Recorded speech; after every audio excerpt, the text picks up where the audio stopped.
हर साल मई जून के महीने में बस्ती नामक गांव में भयानक गर्मी पड़ा करती थी। बारिश ना होने के कारण वहां का जल स्तर काफी कम हो जाता था, इसलिए पंपों में पानी नहीं रहता था। अम्मा, नल का पानी फिर से चला गया। बाल्टी में पानी होगा, उससे जाके नहा ले। अरे अम्मा, यहाँ तो बाल्टी भी खाली है। अरे अभी आधे घंटे पहले जब नल में पानी आ रहा था तो मैंने बाल्टी भर कर रखी थी। काजल मैडम जी उसी पानी से नहा ली होंगी और हमारा लड़का तो ऐसे ही गंदा रह गया। मैंने भी तो कल शाम में पानी भर कर रखा था और तुम्हारा लड़का तो उस पानी से नहा लिया। मैंने तो कुछ नहीं कहा और हमारी लड़की ने नहा लिया तो बहुत बड़ी आफत आ गई है। जैसे अपनी महारानी लड़की जी से कहो नल से खुद पानी निकाल कर रखा करे नहाने के लिए, वरना लगाऊंगी 2-4 थप्पड़, आ जाएगी अकल ठिकाने।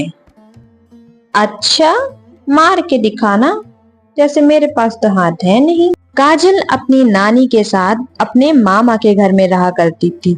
उसके माता और पिता की मृत्यु हो गई। काजल की उसकी मामी से बिल्कुल नहीं बनती थी। उसकी मामी हमेशा यही सोचती थी कि वो यहाँ से चली जाए। काजल के माता पिता के मृत्यु के बाद उसकी मामी उसे अपने घर में साथ नहीं रखना चाहती थी, मगर उसकी नानी उसको वहाँ रखना चाहती थी।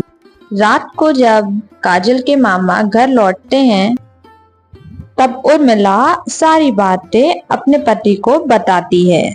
आज तो आपकी भांजी मुझसे लड़ने को तैयार हो गई थी। मैंने उससे बस इतना ही कहा था कि कुएं से पानी आज तू निकाल ले, बस महारानी जी चिढ़ गई और लड़ने लगी। वो तो ये कहो राजू घर पे था, उसने कुएं से पानी निकाल कर मुझे दिया। माँ ने कुछ नहीं कहा। वो तो बस काजल की ही तरफदारी करती हैं, उन्हें मैं कहाँ अच्छी लगूंगी। वो तो कहिए कि राजू घर पे था, उसने मुझे इस तरह उर्मिला झूठ बोलकर अपने पति को गुस्सा दिला देती है। रामलाल गुस्से में अपनी माँ के कमरे में जाता है और अपनी माँ और भांजी के कपड़े सारे फेंक देता है बाहर। मामा, आप हमें घर से क्यों बाहर निकाल रहे हैं? तुम लोग यहाँ से बाहर निकलो और जहाँ जाना है वहाँ जाओ।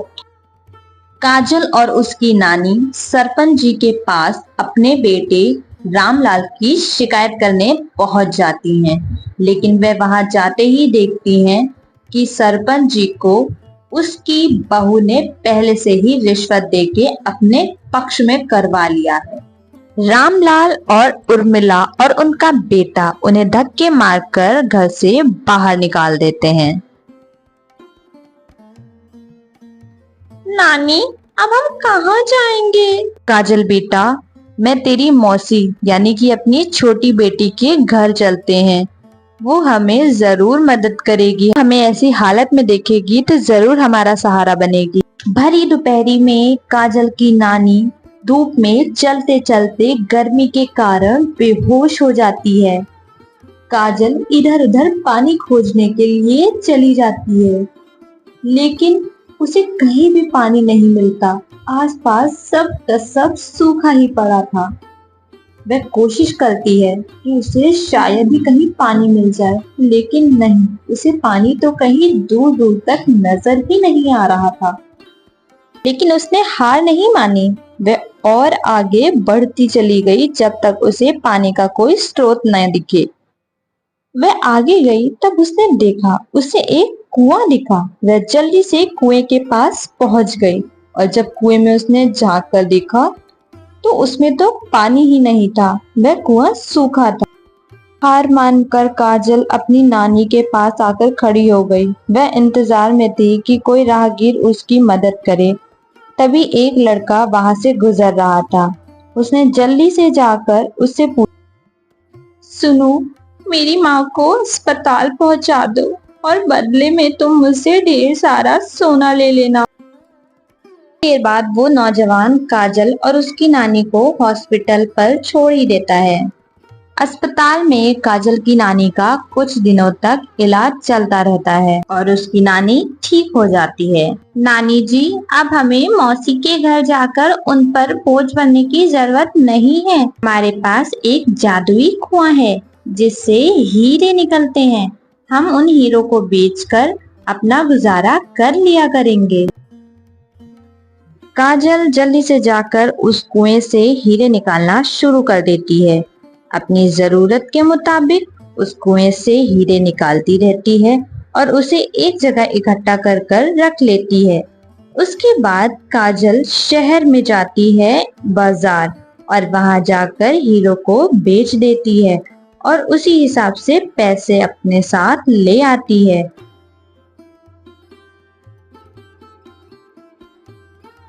काजल हीरो को बेचकर और घर के जरूरत का सारा सामान लेकर अपने घर पर आ जाती है। वह उस झोपड़ी में सारा सामान अच्छे से लगा देती है। वो नौजवान जब भी उस रास्ते से गुजरता तब वह काजल से मिलकर जरूर जाता था। एक दिन राजू ने काजल को बहुत सुंदर कपड़े पहने बाजार में उस नौजवान के साथ घूमते हुए देख लिया और देखकर वह तुरंत अपने घर पे अपने बापू से जाकर सारी की सारी बातें बता दी। जब वो लोग गांव के बाहर झोपड़ी में रह रहे हैं तो उनके पास इतने पैसे कहाँ से आए? मोहनलाल एक दिन काजल का चुपके से पीछा करता हुआ उसकी झोपड़ी तक आ पहुंचता है और पेड़ों के पीछे से चुप करके देखकर काजल को कुएं से हीरे निकालते हुए देख ही लेता है। ये सब देखने के बाद वह जल्दी जल्दी अपने घर की ओर निकल पड़ता है।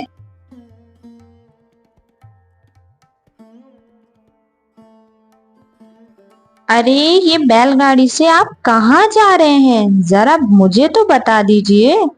इतनी रात में आखिर आपको जाना कहाँ है? काजल की झोपड़ी के पास एक कुआं है जिसमें से हीरे निकलते हैं। आज रात हम बैलगाड़ी तैयार करके वहां जाएंगे और वहां से उस कुएं का सारा हीरा ले आएंगे। रात में रामलाल और उसकी पत्नी और बेटा काजल की झोपड़ी के पास चले जाते हैं। जब वो तीनों वहां पहुंचते हैं तब उन दोनों को सोता हुआ पाकर जल्दी जल्दी कुएं में खुदाई करना शुरू कर देते हैं। कुएं में पड़ा हुआ सारा का सारा हीरा निकाल लेते हैं और जल्दी जल्दी अपने बग्गी में लेते हैं। तुम और कुछ लाई हो हीरे भरने के लिए? अरे अब बस करिए, इतने हीरों का क्या करेंगे आप? इतने बहुत हैं। वैसे भी इतने भरने में तो आफत आ गई है। बस अब घर चलिए। रामलाल का परिवार बैलगाड़ी पर हीरो का भार रख कर अपने घर की ओर निकल पड़ता है।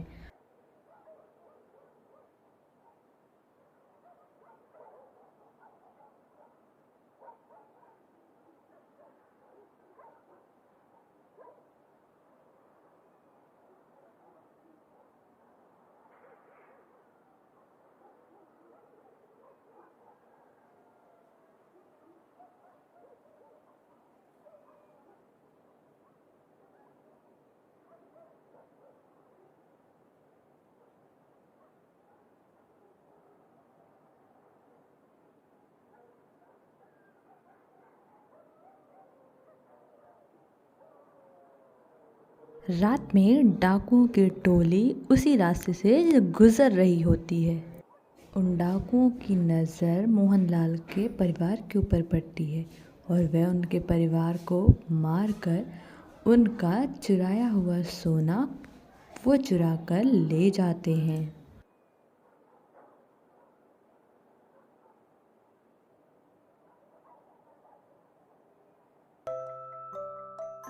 उधर काजल की शादी उस नौजवान से हो जाती है। और वह बहुत अच्छी लाइफ गुजारने लगती है।